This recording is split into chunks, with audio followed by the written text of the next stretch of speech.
What's going on, guys? It's Fire Madness here, and in this video I'm going to be telling you about the best ways to level in the Elder Scrolls Online for all three factions. So keep in mind that this is usually done with training gear with either green or blue tier and a Sigic Ambrosia and Crown Scroll on at all times while you're farming. So let's first start off with the DC. When we're in Galumbra and you spawn in Daggerfall, take the path to the right and you come to this little city right here where it has imps and sprites. It's pretty straightforward. I'm just doing a nice little pattern around, getting XP, and what I recommend doing is always going to this dolmen whenever it's up because it gives you around half to a quarter of a level when you're that low of a level, and it really helps leveling. From there on, I just go north a bit to this place right here called Glenumber Moors.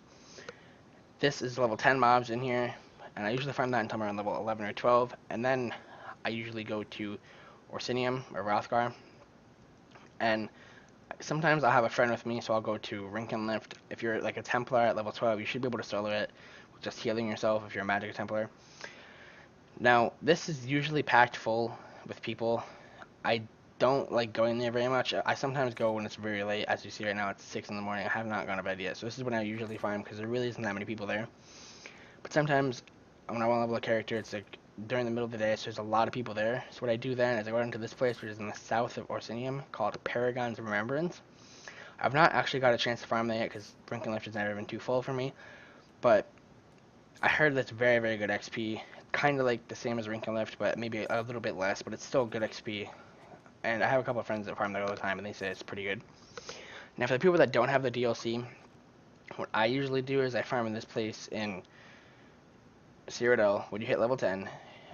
This is for DC, so you usually spawn at either Fort Rails or Warden, and you walk to this place right here called Lipson Tarn. As you see, it's not really that far of a walk, especially if you go from Rails. It's not far at all.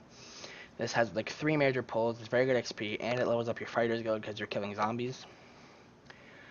I believe that there's this place down here called Crackwood Cave that is deep in like 80 and EP territory, so I usually don't go there, but I heard it's like better for XP, but Lipson Tarn is usually better for farming Fighter's Guild and XP at the same time, which is extremely good.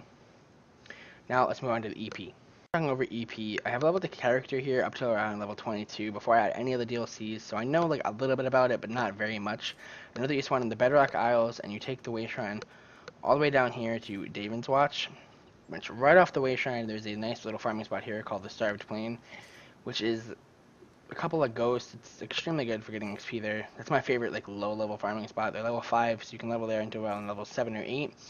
Then you have to take this kind of a long walk at 0 movement speed all the way over here. I would stop by and get the Way Shrine at Ebonheart if you ever want to go back, and then you go right here to this farming spot, which there are some scorpions there, which is pretty good XP. I believe they're level 10 mobs, kind of like the DC area. I usually farm that until around 11 or 12. And then from there, I repeat the process of before. I either go to Rothgar and go to either Rinkenlift or Paragon's Remembrance. But if you don't have the DLCs, I wouldn't even recommend going to Lipson Tarn because it is very deep in like DC territory, and you can get ganked there very fast in Cyrodiil. So I would just recommend going to Crackwood Cave because it's extremely close, especially if you look at if you have Drake Lau or if you have Blue Orb Keep as EP, you could just kind of walk right down there. It's very fast and convenient. So that's the EP leveling guide. Move on to the Aldemary Dominion. I have not really ever farmed a character here. Currently I'm farming a level 10 because I want to play a couple friends on Aldemary Dominion. So when you spawn here in Uridon, we'll take the Way Shrine here. You can take this little path all the way up here and walk down to this boat area where there's a nice little circle to farm level 5 mobs, kind of like both other areas. And I just farm that until around level 7 or 8 or 6 if you want to.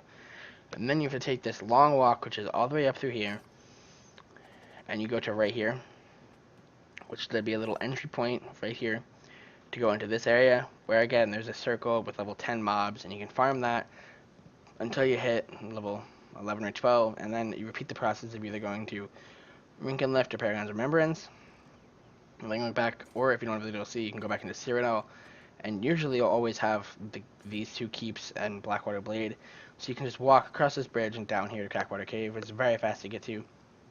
As I said, it's probably the best source of XP for not having the DLCs. So that'd be the final thing for Aldemary Dominion. Thank you guys so much for watching my guide on leveling on all 3 factions and how if you have the DLC or not. If you guys want to see anything else on ESO, I could do a build tutorial or like a build showcase or PvP clips or something. If you guys want to see that, leave a comment about it below. Because I currently play a Stamina Nightblade, which has very, very bad stats, but I somehow get kills with it, I guess. So, I'll just say that. So, thank you guys for watching, and hope you guys have a great day. Peace.